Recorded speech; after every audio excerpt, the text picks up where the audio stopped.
Some say we are in days of chaos. The Bible calls our generation perilous times. So how do we prepare? Is that even biblical? We'll talk about it this hour. There's a thoroughly biblical foundation for Christians, for people of God, and for the Church of God to be rationally and reasonably and biblically prepared for anything that could come our way as life turns the corner. This is Understanding the Times Radio with Jan Markell. Joining Jan for this broadcast, Eric Barger. Jan and Eric's guest, Carl Gallups. Carl is a prolific author, as well as the senior pastor of Hickory Hammock Baptist Church in Milton, Florida. Pastor Gallups is an Amazon Top 60 best-selling author and a conservative talk radio host heard nationally and internationally. A former decorated Florida law enforcement officer, Carl is the founder of the Internet PNN News and Ministry Network. Now let's join Jan, Eric, and their special guest, Carl Gallups, for a stimulating conversation on preparing for the perilous times ahead. Here's Jan Markell. And welcome to the program. We look at news, views, truths from a decidedly biblical perspective to help you understand the times, contend for the faith, be a watchman on the wall. And as you have noted, I am sure the world is not a very safe place. From natural disasters to terrorist attacks to the literal arrest of Christians and attacks against churches, well, it is a frightening world. Does the Bible talk about Christians preparing for disaster? Well, Jesus warned that as his return drew near, persecution and hard times would grow worse, and history teaches us that the legacy of God's people is, quite frankly, persecution. So how should Christians protect themselves? What about stockpiling? What about, I guess it's called prepping? I have just read a new book by Pastor Carl Gallups. It is titled, Be Thou Prepared, Equipping the Church for Persecution and Times of Trouble. He's a former law enforcement officer. He's now a pastor in Florida. And I met Carl when I spoke for Dave Reagan's Prophecy Conference, summer of 2014. We'll give contact information a little bit later. And Eric, like this ministry, you are kind of pounded with some emails about this topic, just like we are, correct? Yeah, I do get those, Jan, and I do think this is kind of the elephant in the room in many cases, and I'm glad we're discussing it. Well, I want to welcome to the microphones of Understanding the Times Radio, Carl Gallups. Carl, welcome. It's good to have you on board. Thank you so much, Jan and Eric, and it was a pleasure to meet you both at Dave Reagan's conference, and it's an honor to be on the radio with you today. God bless you both. Let me just do some quick quizzing here of you, Carl, because one of the most frequent questions, and as I've already alluded to, one of the most frequent questions, emails, inquiries, and it's about prepping. And I use that word. I use it carefully, but there's nothing wrong with that word. Prepping for anything, natural disasters, civil disobedience, terrorism, violence in their church, and violence in the home, the neighborhood. I mean, prepping even if the government gets out of control, which we're witnessing is a real possibility. And quite frankly, and you bring this out in your book, that some consider this silly, others consider it irresponsible if you don't. But what position would you be presenting here,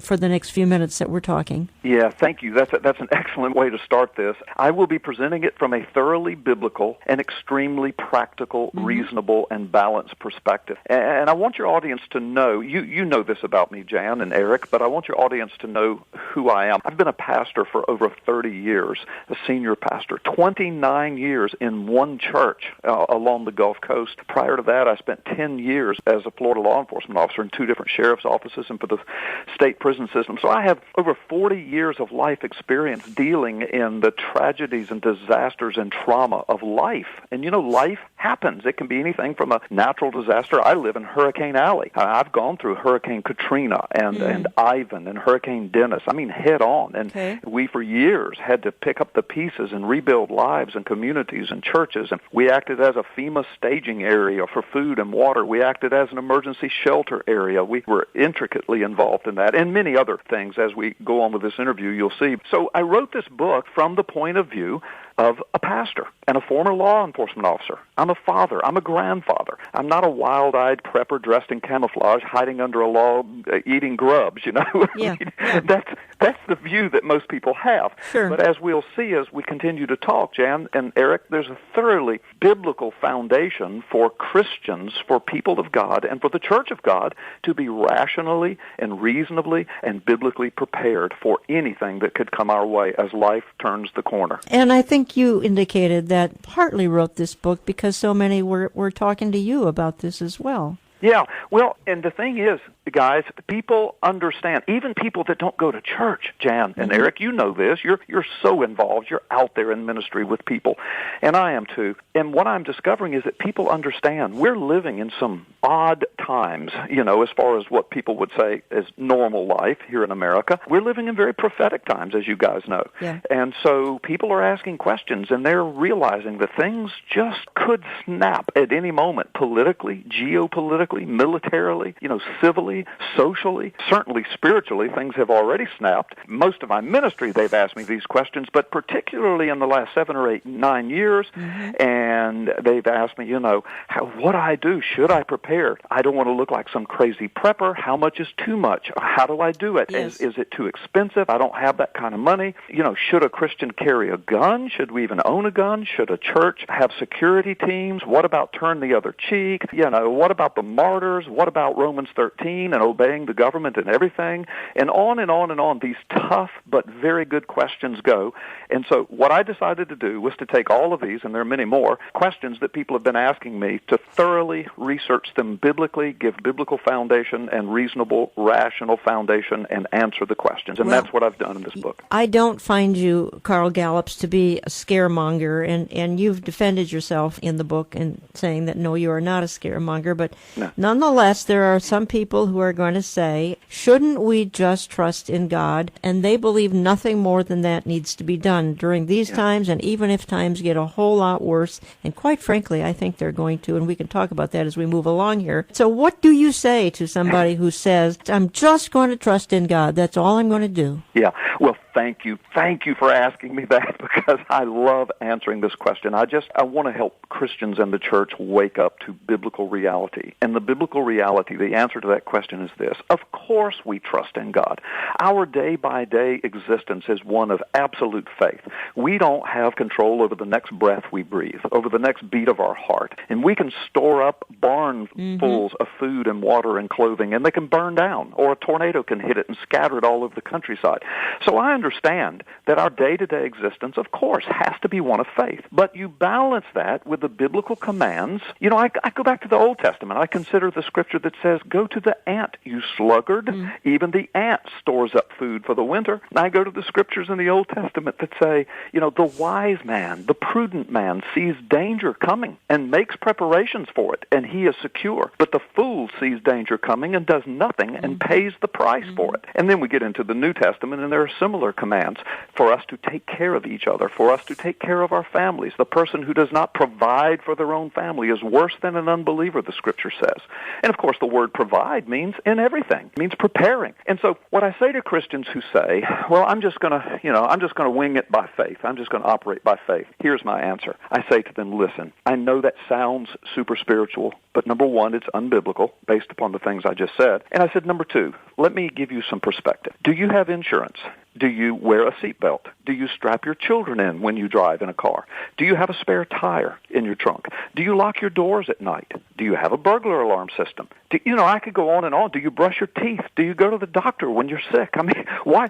Do you go grocery shopping? And if you do, how long do you shop for? Do you shop for days at the time, weeks at the time? Some people shop for a month or two at the time. Why do you do that? Just have faith. Won't your groceries just show up on the front door? Why do you have insurance? Just have faith. Why do you buckle your children in the car? Just have faith. You see how ridiculous that can get? So usually what it means, and I try to help Christians understand when they say, I'm just going to live by faith when it comes to preparing for disasters, what that usually turns out to be is that when a disaster strikes, even if it's a tornado, a hurricane, flood, or worst case scenario, what that means is that somehow they go to other people, usually the people of God, the church of God, or their friends or neighbors that are Christians, and they say, can you help me? And of course, the Christians that is prepared and the church that's prepared, they do help them, and then they say, wow, see, God did provide for me.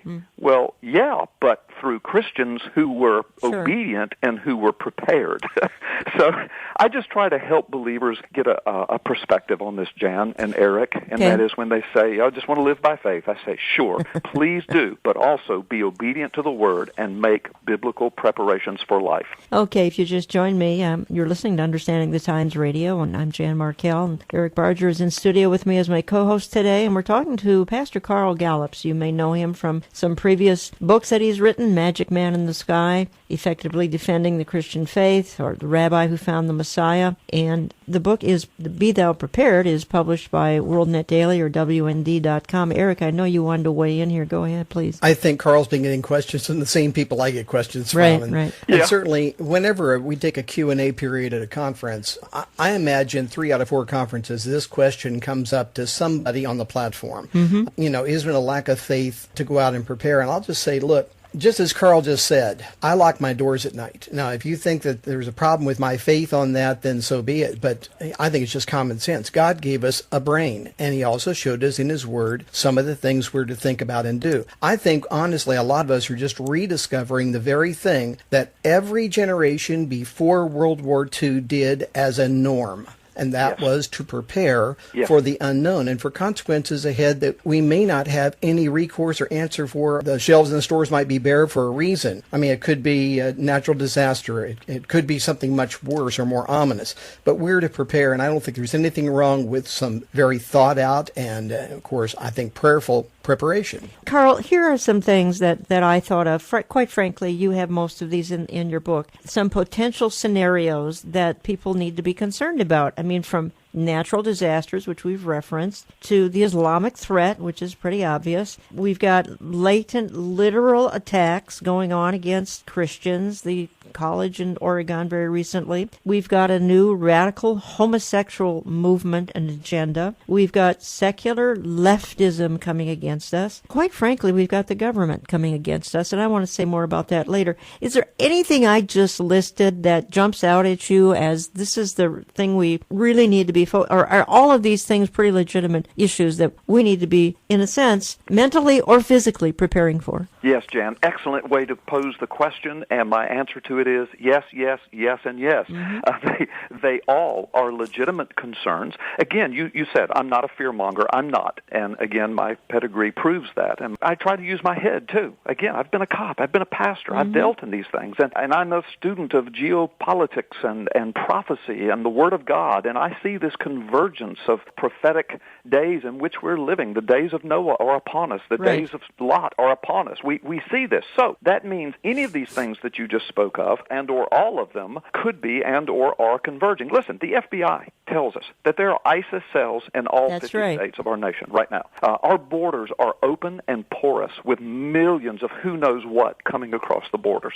As you said, radical agendas, unprecedented. We just had a government worker, Kim Davis, put in jail because she dared to say that she believed that a marriage was between a man and a woman. She was put in jail because the government now declares that that's not the legal speech. That's not the legal way we are to act. So all of those things. Think about Ferguson. Let's think about this rationally now. So you live in Ferguson, Missouri, in the heart of America. You get up one morning, you go about your life. You drop your kids off at school. You go to work, you plan your grocery shopping trip, you notice your car is almost out of gas. Well, I'll get some on the way home from work. And you go on with your day. In the middle of the day, a cop is doing his routine job. And we know what happens. That job turns into the nightmare that all police officers fear. I've been involved in situations almost identical to that. I have been shot at. I have had to fire my weapon in the line of duty. And so it happened. Ferguson erupted into civil disobedience. You couldn't get to grocery stores. You couldn't get to gas stations. Parents were running around trying to gather their families, get their children in off the streets. The streets erupted. It went on for weeks. It went on for months. And to a certain degree, it's still going on. Yes. Life will never be the same there. And it happened on a normal, bright, sunshiny day in America. And so the point I try to make in my book is, look, you don't have to live wringing your hands in fear. You don't have to run and hide under a sheet every time you hear a loud noise. But on the other hand, our faith is in God. We go about our life. Our purpose is to advance the kingdom of Jesus Christ. We're here for that purpose. We're here to be the salt and the light, but we must first and always be reasonably prepared so that when, if some type of emergency or disaster strikes, we are not only providing for ourselves and for our loved ones around us and the innocent ones around us, but then we are more able, we are freer to minister the gospel of Jesus Christ to those around us who are not prepared. And that's the purpose of Christian prepping, if you will. Okay, well, Carl, here's my concern. I want to play a soundbite on it, and then our time for our first segment is going to be up. But my concern is the ultimate concern, and we're hearing a little more and more about it. It's that, if I dare say it, the potential of an EMP strike upon any free world. And now that the Iranians are going to be outfitted with nukes, etc., it's even more likely. I want to play a quick soundbite. It happens to be Gary Stearman and L.A. Marzulli on the TV program Prophecy Watchers, and they have a 2.5-minute little dialogue here about the potential of an EMP attack. So let's just talk about the thrust of Watchers 9. What made you do it? What were you looking for? Well, Watchers 9, really, the whole nexus of this is the Days of Chaos. That's the title of the film. And the idea that we are living in chaotic times. I think when we start going down the punch list and we start talking about some of the subjects that we film and interview some of the world's leading experts in these areas, it'll become evident that it's not business as usual anymore. We are in tenuous, tumultuous, unprecedented times. Unprecedented and unstable. And that brings me to a subject that I'd like to broach just because it's so huge in my own mind. We live on electricity. We're an electric culture globally. Sure. You've seen those satellite pictures. The satellite looks down and it sees all the lights at night. You can see all the cities, and all that's electricity. What if somebody pulled the plug? Well, you actually cover that possibility in Watchers 9. We do. We sat down with Dr. Brooks Agnew. He's been on the Watchers series before. What's incredible about this, Brooks understands what an electromagnetic pulse weapon is and the gravity of the situation. If an EMP, an electromagnetic pulse weapon, was actually detonated over the heartland, we go back to the Stone Age. And the scenario would be, you take an oil tanker, you retrofit it, the Iranians perhaps, retrofit the oil tanker, put a missile in there with a nuclear warhead, launch that puppy from the Gulf someplace. That thing goes up about 200 miles over the Earth's surface, detonates it. That creates a shock wave, an electromagnetic pulse, which basically brings us back to the Stone Age. Your car, refrigerator, toaster, watches, cell phones, nothing works. TV, radio, basically modernity is shut down, and we are back as a country to pre-industrial revolutionary times. That would be catastrophic. And he says it would take 2 or 3 years to recover from that. At least, yeah. At least 2 or 3 years. And millions would die in the process. And in the meantime, we would be vulnerable to the enemy if the enemy has somehow found a way to preserve his own electrical. Think of the chaos in the cities when there's no food, there's no running water, there's no toilets, everything. Life as we know it comes to a crashing halt. And people need to understand that this is a real threat. Congress knows about it and yet has never really addressed it to beef up the grid in case of an EMP. They could perhaps, replace some of those, basically the grid. They could do it, but they voted against it. I was just thinking about police cars. We look at the police as our protectors. They have to communicate by radio. That's all gone. It's gone. Yeah. Wow. An age of chaos. We are on that precipice right now. The cusp of it. Days of chaos. Days of chaos. That's what we're in today, and that's why I actually got attracted to a new book called Be Thou Prepared, Equipping the Church for Persecution and Times of Trouble. How do we prepare for days of chaos? And I want to talk a little bit more when I get back, not only about the days of chaos, but about the new assault on Christians. Well, of course, there's always been an assault on Christians, but it's been intensified in the last 7 years in America and around the world as well. I'm coming back in just a couple of minutes. Don't go away. Don't touch your dial. In just a moment, we'll return to today's discussion with Pastor Carl Gallups. Just a few weeks ago, we held our 19th Understanding the Times conference. You can now order audio and video recordings from that event by logging on to olivetreeviews.org. Phone orders are accepted at 763-559-4444. Again, click on to olivetreeviews.org or call 763-559-4444. Some of our attendees told us this year's conference was one of the best events we've ever held. Our speakers included Dr. Robert Jeffress, former Congresswoman Michelle Bachmann, Amir Sarfati, and Pastor Jack Hibbs. Stay with us for more details on our conference DVDs and CDs. We appreciate your support for this ministry so very much. As a prayer and financial partner, you are part of a team that's bringing the inconvenient truth to America. We welcome your tax-deductible gifts at Olive Tree Ministries, Post Office Box 1452, Maple Grove, Minnesota, 55311.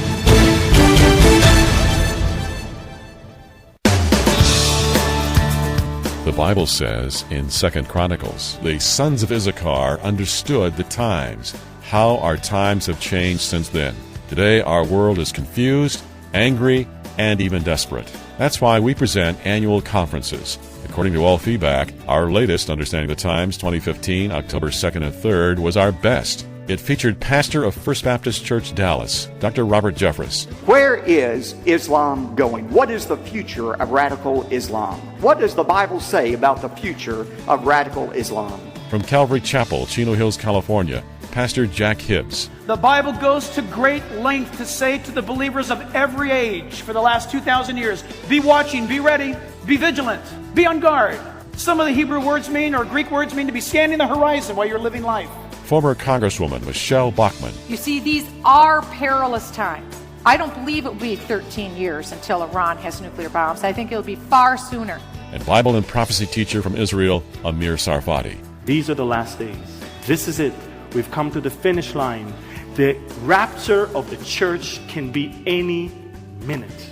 All the signs are here. 6 messages focused on current events in light of the Bible, Bible prophecy, and deception in the church. All 6 messages on DVD with valuable PowerPoint are $40 plus $5 shipping in the U.S. All 6 messages on CD are $30 plus $5 shipping in the U.S. To order, call 763-559-4444. Order online at olivetreeviews.org or write to Post Office Box 1452, Maple Grove, Minnesota, 55311. Don't be left behind. Stay up to date, on top of events, with an eye on the sky.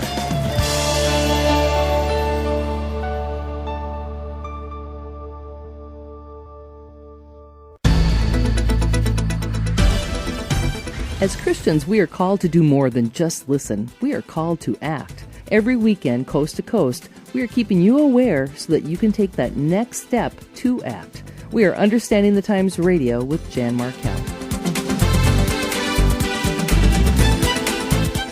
You know, we've been blessed for the last 50 or so years in America, folks. Yeah. But these days are changing. The times are changing.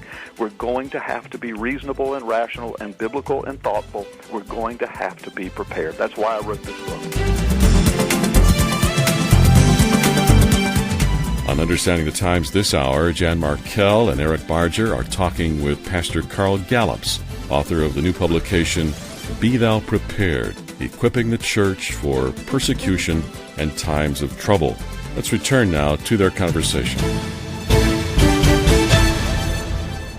And welcome back, continuing with my discussion for the hour with Carl Gallups. And by the way, I try to stay in touch with you best I can do that on my Facebook, and that's Jan Markell's Olive Tree Ministries. We have an e-newsletter. Sign up at olivetreeviews.org. Print newsletter, you can call in for that or sign up online. And if you'd like a CD of any program, give us a call. You can become a CD subscriber for just $15 a month, but you have to call us on that. So we have to process those with a credit card. I went out of that segment talking about the days of chaos that we're in, and the ultimate in chaos would clearly be some kind of a terrorist strike / nuclear strike, or that fateful EMP attack, which we don't know that's coming. It's just that it's always kind of I think it's an ever-present threat. Carl, weigh in on this, please. We spent 2 minutes, 45 seconds there with a soundbite on potential, either an attack on the grid or an EMP attack. Yeah, L.A. Marzulli and Gary Stearman, I mean, they're dead on in speaking of that. And I know it's scary stuff for people who are not in the information loop, but of course your program keeps people in the information loop, which is why what you do is so important. But Eric and Jan and your audience, let me give an anecdotal, it's a microcosmic illustration. I have lived through something along those lines of the days of chaos. As I said, I've pastored for 29 years in one church on the Gulf Coast in the Pensacola Pensacola, Florida area, a large congregation. We went through a direct hit of Hurricane Ivan. Now, for your audience that didn't go through it, they might have just read tidbits about it in the news. But here's what happened. When that hurricane hit our area, the eye went just to the west of us, which meant we got the northeast quadrant, which is the deadliest part of a hurricane. We got all the tidal surges. We got all the tornadic activity. We got the brunt of the highest winds. So all night long, huddled in my house with my wife, we endured 163 mile an hour top winds all night long. I mean, for hours and hours with 190 mile an hour gust. It was just unthinkable. When we woke up the next morning, our home had been spared, but not many others had. And it looked as though someone had set a nuclear bomb off. I mean, trees were debarked. Trees as bigger around than I could reach around were laying all over the landscape like toothpicks. No leaves on the trees. Wow. Roofs off of homes, trees through the middle of homes and buildings and businesses. I woke up, it was a horror story. Now, here's the thing. I'm gonna cut to the chase and make the story quick because I could talk about this for hours, but let me make it quick. The bottom line is this. For days, there was no law enforcement. Why? Well, the roof of the jail was blown off, and so they were having to secure prisoners. It was a large jail facility. Plus, law enforcement officers' homes were destroyed. They were busy taking care of their own families. Some law enforcement cars were demolished and destroyed. Days. There was no law enforcement. People got up the next day and say, well, who's coming? Who's coming? Well, nobody's coming. You're on your own. For weeks, grocery stores, gas stations were either totally unavailable or were just operating, limping along. For weeks, people couldn't go about normal routines of life. For months, for years, people were cleaning up and reordering their lives and their homes and their possessions and their families. I'm telling you, it was days of chaos in a microcosmic scale that threw our area into a frenzy. And I cannot imagine that being multiplied by years and years and everything going down like an EMP could do. And so when you and I, and when the three of us speak about this to your audience, I know your audience knows and trusts you, and I want them to know and trust me. We're not trying to play upon your fears. We're trying to tell you that these things are a possibility. As you've heard Jan and Eric discuss many times, congressmen, military officials, people of high respect and integrity know this danger, they see this danger potential, and they understand it. So I address this in my book. How do you prepare for that? How do we deal with times of chaos? And the Bible warns us, guys. You know this. Yeah. In the very last days, that's a mark of the times, days of chaos. And so we're at the edge of those days now. I think, honestly, when you come to this kind of thing, whether it's natural disaster or an attack upon us or civil disobedience, whatever it might be around us, if we have not thought ahead, we'll be victims in the middle of it instead of part of the solution that we ought to be as Christians. Yeah. Earlier in the program, I believe Carl mentioned that, we go to our church and we get food and, everything's fine, God provided, but we should be part of the people who are doing that. And I'm thinking that way for the people around my neighborhood. And I have some trusted friends right close by that I live close by. We've been in the same neighborhood now for more than a dozen years, 5 families together. We're all talking about these things. And a couple of those families are Christians, a couple aren't, but they're trusted as far as humanly. And I think we need to prepare and be thinking about it. The problem that I see that really bugs me, and it's something we bring up on the program all the time, it's something we've written about. Jan and I have talked about it over and over. I'm sure you know it too, Carl, that with postmodern pastors in the pulpits, they've been trained to ignore anything that might be unpleasant or might make people feel uncomfortable. So they go out of the way to not just ignore, but to scoff at these ideas that we're talking about today. And I just hope that some of their parishioners are listening for their own sake right now. Eric, you have nailed it, my brother. And let me just say, I devote at least an entire chapter to the very premise of what you just said. And very quickly to illustrate and to back up the importance of what you and Jan have been talking about and what you just said is this. In my book, I give the example of George Barna, this famous poster of all things religious in the United States. And he was on a radio program a couple of years ago, and I've got all of this referenced in my book, so I'm just going to go ahead and tell the story, and people can get the book and look up the references. But he polled, his words, thousands of conservative U.S. pastors, and he went down a list of things, one of them including emergency preparedness and the prophetic times in which we're living, etc. And he asked them, do you think the Bible addresses these things? almost all of them said, yes, we know the Bible addresses these things.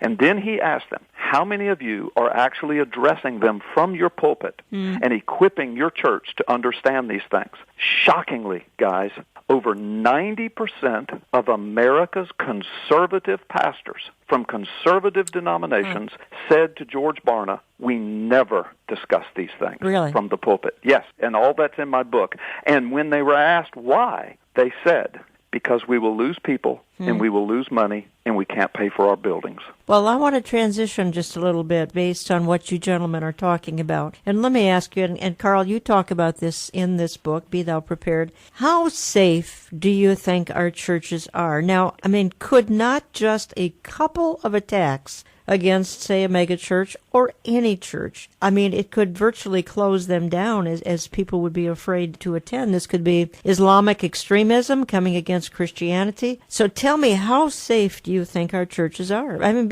you can be honest, you can be blunt. Yes. Thank you. Oh, I will, and I thank you so much for giving me this platform. Well, again, I'm a former law enforcement officer and a longtime senior pastor. For many years in our church, we've had a massive security ministry and security team. And of course, on your radio program that goes out to the world, I'm not going to give away how we do it in all the details. But I do give several chapters in my book explaining to churches how to provide for themselves. And the guy that wrote the foreword for my book, Charles Van Wyck, he wrote the book entitled Shooting Back. And he tells his story in my book. He was in a church in South Africa, 1,000 people in attendance, when terrorists burst into the church, and their plan, they found out later when they finally got some of them arrested, they were going to kill all 1,000 people. But this one guy, Charles Van Wyck, happened to be armed with a concealed weapon and shot back and frightened the terrorist off. He went out, chased them outside, hit one of them. They finally arrested one. 14 people died. The terrorists lobbed a hand grenade into the middle of the congregation and then were opening up with automatic rifles. But because one guy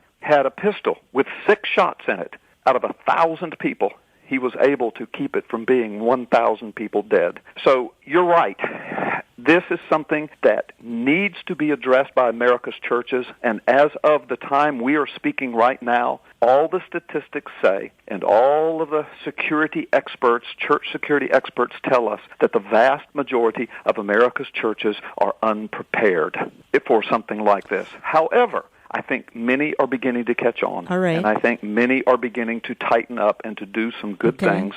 And that's another reason I wrote this book. Several chapters are devoted to how to do this stuff. If this happens to the church down the street, First Baptist of what you feel in the city, how are you recommending they prepare? Yeah, well, I could do a 2-hour seminar on it, but let me give a 1 or 2 minute synopsis.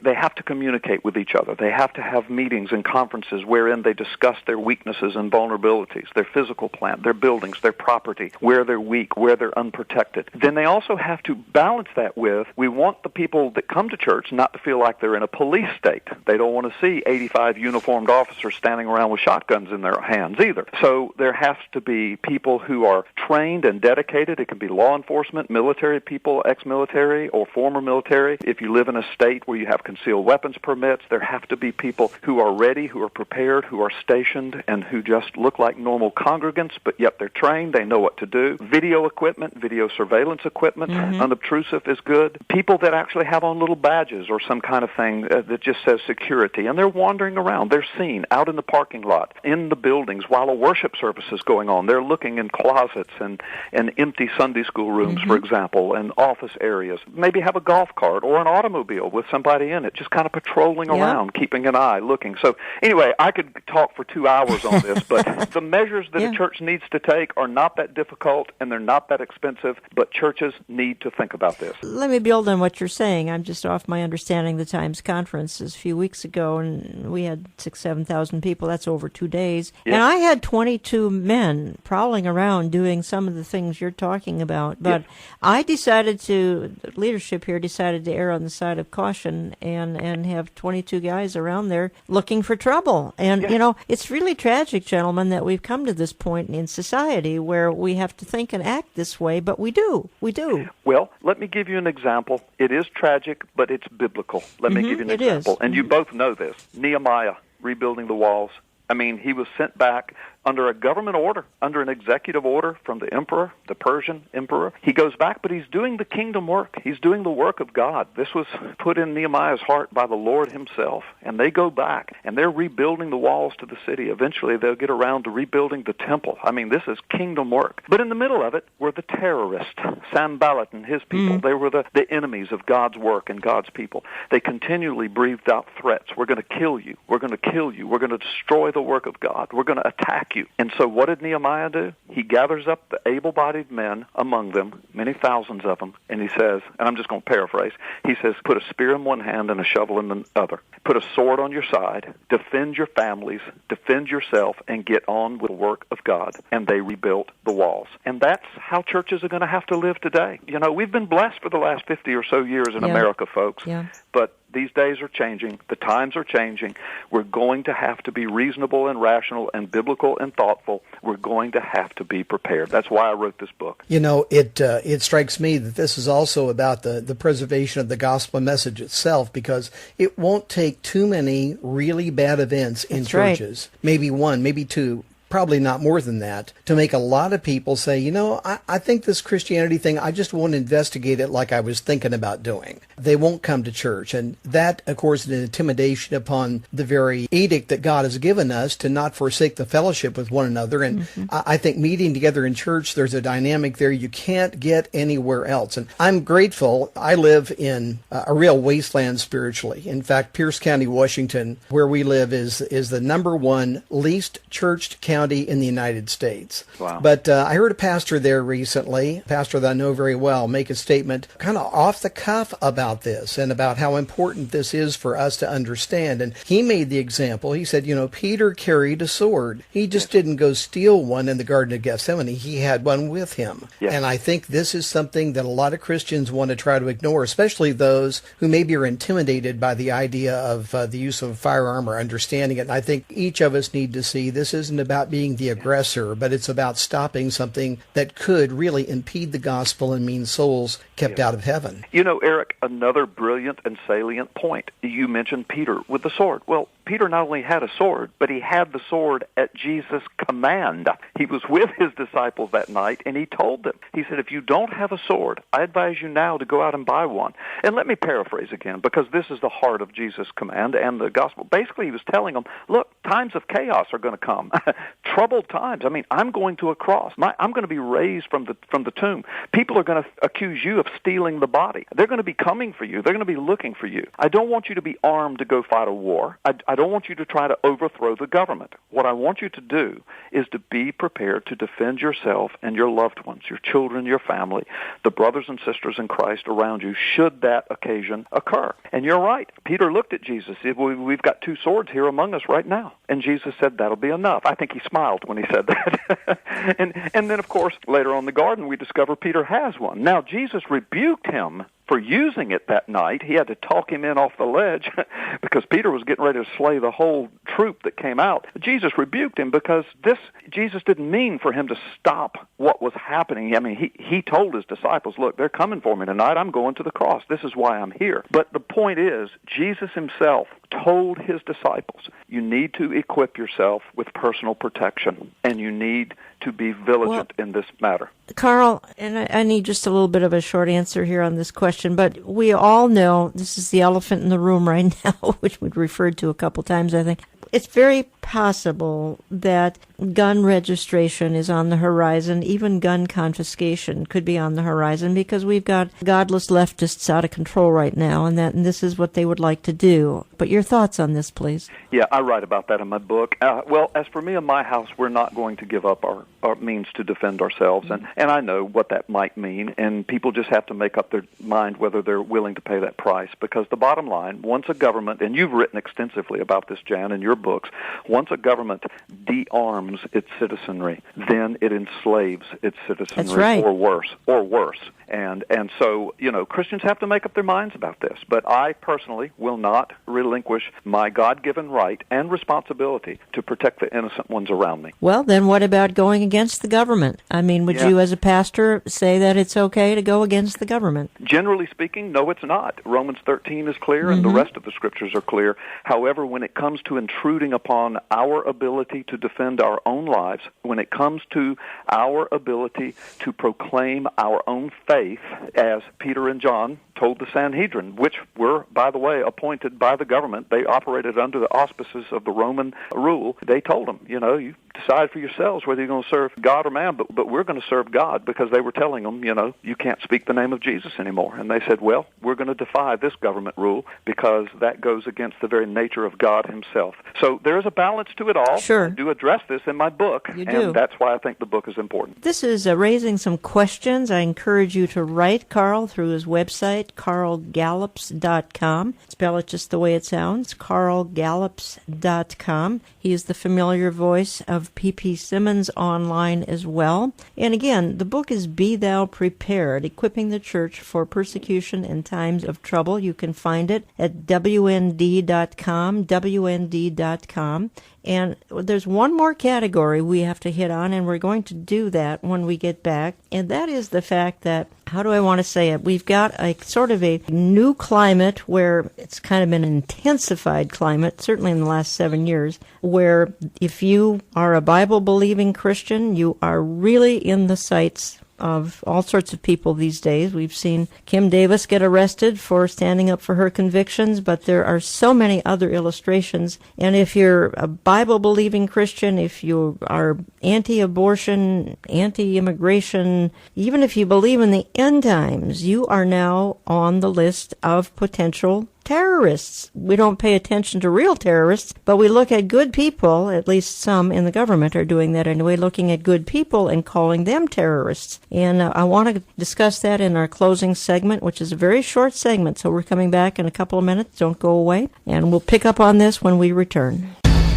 We know you're enjoying Pastor Carl Gallups on today's Understanding the Times. Remember, you can order any message you hear on this broadcast by calling 763-559-4444. Many of our October conference attendees told us this was the most powerful weekend yet. You can order DVD or CD copies of our 2015 conference online at olivetreeviews.org or by calling 763-559-4444. Our sincere thanks to all of you who are helping to make this ministry possible with your prayers and your financial support. We are now reaching across America every weekend with the inconvenient truth. You have played an important role in making that happen. Please write with your tax-deductible gifts to Olive Tree Ministries, Post Office Box 1452, Maple Grove, Minnesota 55311. In a moment, we'll return with more from author and pastor Carl Gallups. I invite you on an incredible journey, a breathtaking tour of God's creation wonders, visible and invisible. Watch God's creative handiwork and what His creation reveals about His character. From the power of a thunderstorm to the intricacy of DNA or snow crystals, you will marvel at our God of Wonders. This DVD, God of Wonders, is yours for a donation of any amount if you ask for it and live in the USA. Call us at 763-559-4444, 763-559-4444, or visit us online at olivetreeviews.org. You can also send a tax-deductible gift for the DVD to Olive Tree Ministries, Box 1452, Maple Grove, Minnesota 55311. That's Olive Tree Ministries, Box 1452, Maple Grove, Minnesota 55311.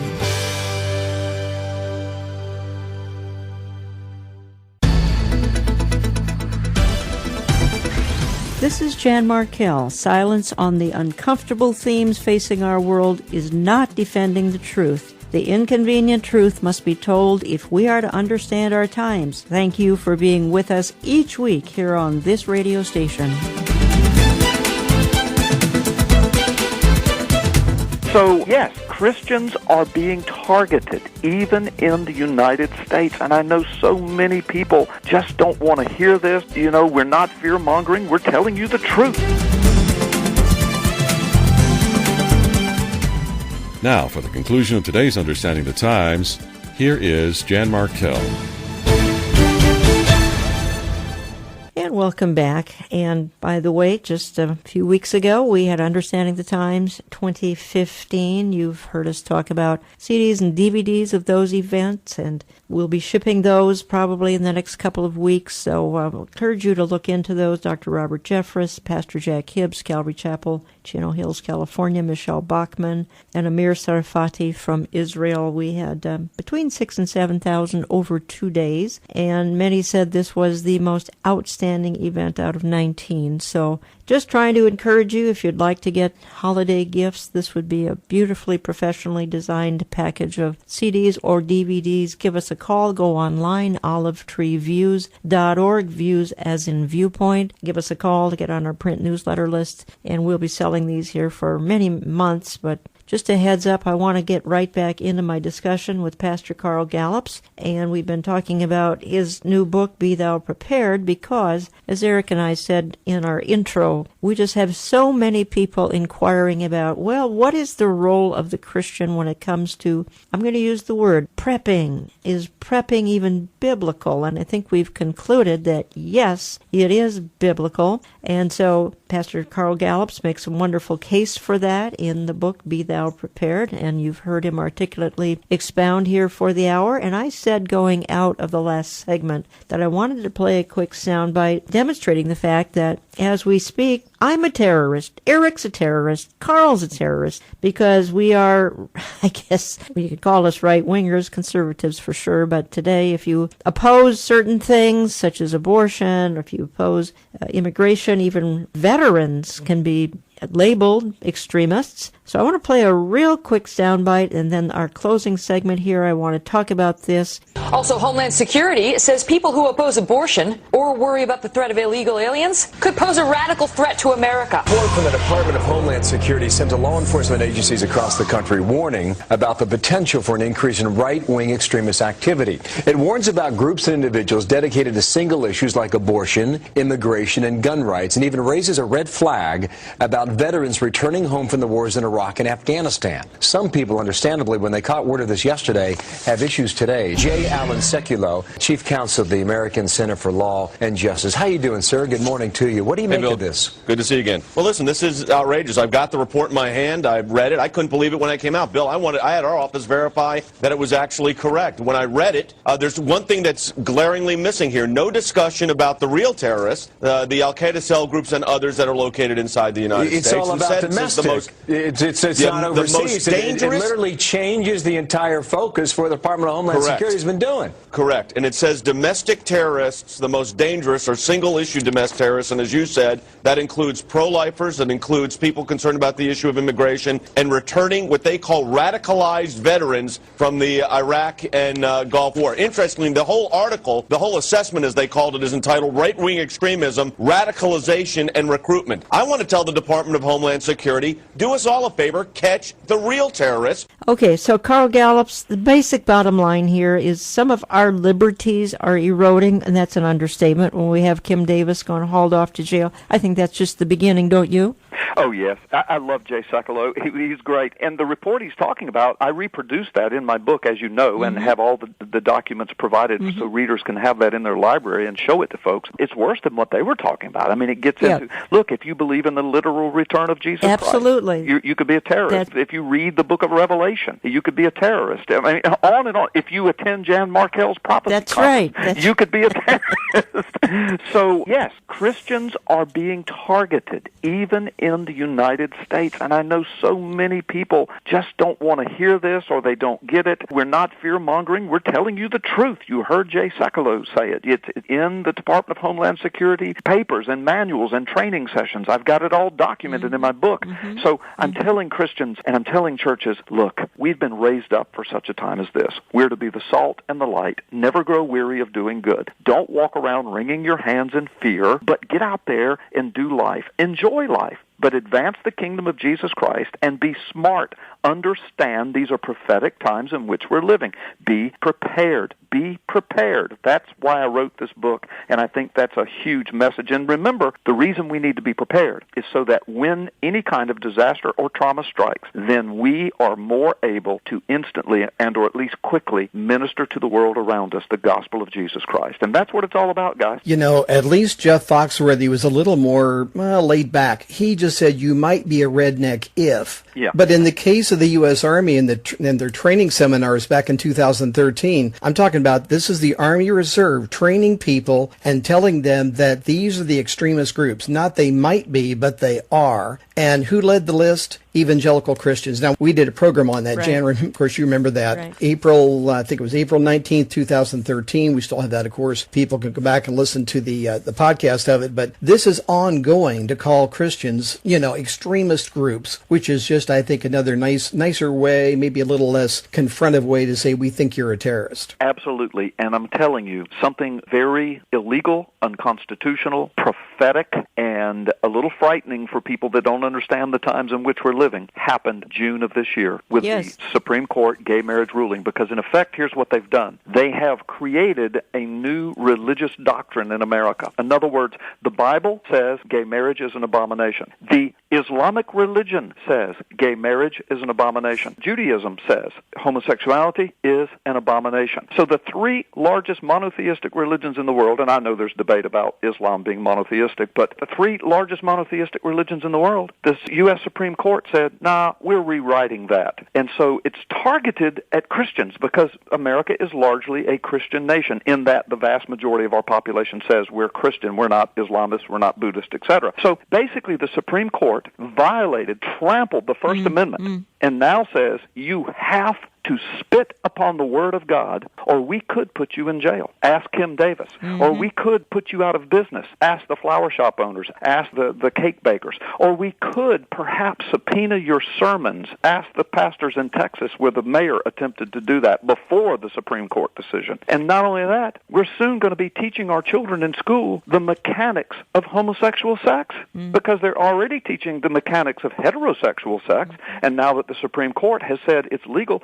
So as a Christian parent, if you dare to speak against that, you could be sued or put in jail. So these are the times in which we're living. This is why I tell Christians, look, we're being targeted in many ways, some of them outright, some of them very subtly. There are agendas afoot, and they're born in the spiritual realms. Ephesians 6, of course, speaks to that truth, and Christians need to be smart. And what is Ephesians 6, verse 10? It says, put on the full armor of God, in other words, be prepared, so that when the day of evil comes, you can take your stand. And that's what it's all about. Well, we were literally targeted in Oregon recently. I mean, the shooting reminds us that Christians have a bullseye on their back, literally have a bullseye on their backs. And increasingly, we're becoming demonized in our culture, whether it's as we've been explaining here with some of these proclamations, but there's a literal demonization of us as well. Look how quickly this happened, too. It wasn't too awfully long ago that pastors were looked up to in their community. They were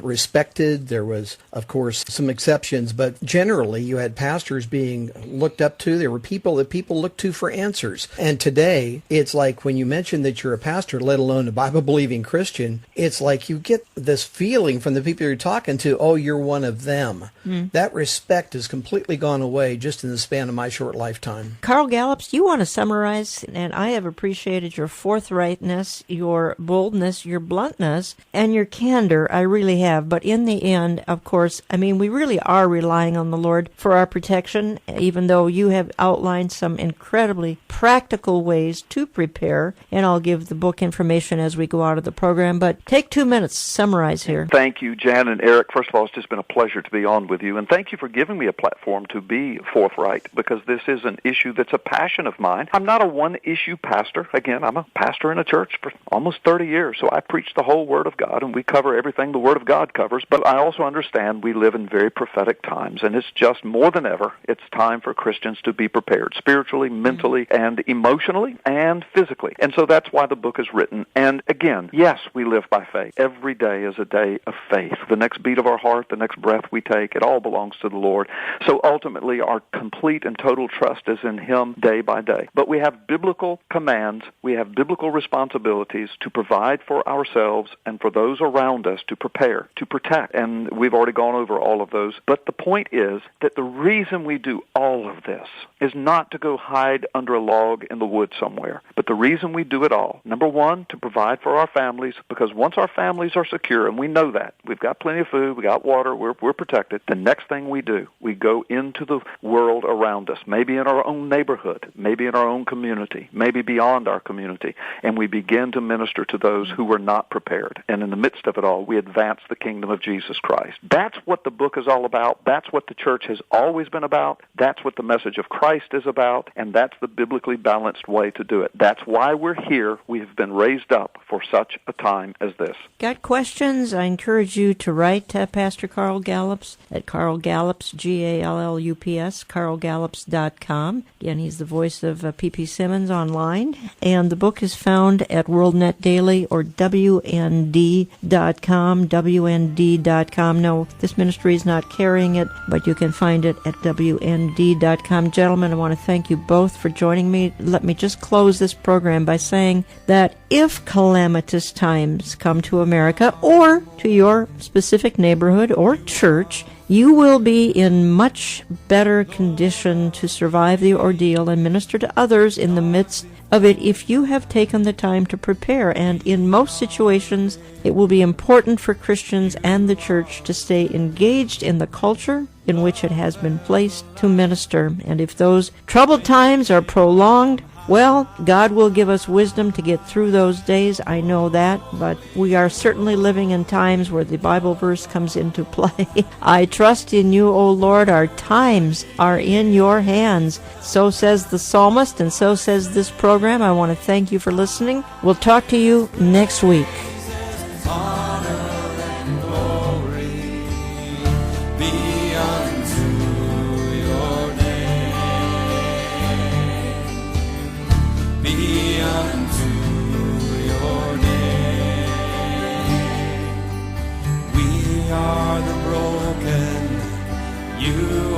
The healer, Jesus Redeemer. Thank you for joining us for today's Understanding the Times Radio with Jan Markell. Today's discussion with Carl Gallups can be downloaded at our website, olivetreeviews.org, or purchase a single CD when you phone 763-559-4444. To order 2015 conference DVDs or CDs, just visit us online at olivetreeviews.org or call 763-559-4444. When you phone, ask about our monthly program subscription. This broadcast ministry deeply appreciates your prayer and financial support. With your tax-deductible donation of any size, we'll send you the video, God of Wonders. To order, call 763-559-4444. Again, phone 763-559-4444. This offer is for USA residents only. Your gifts are also welcome when you write to Olive Tree Ministries, Post Office Box 1452, Maple Grove, Minnesota 55311. Join Jan Markell next week for more Inconvenient Truth. Thank you for listening.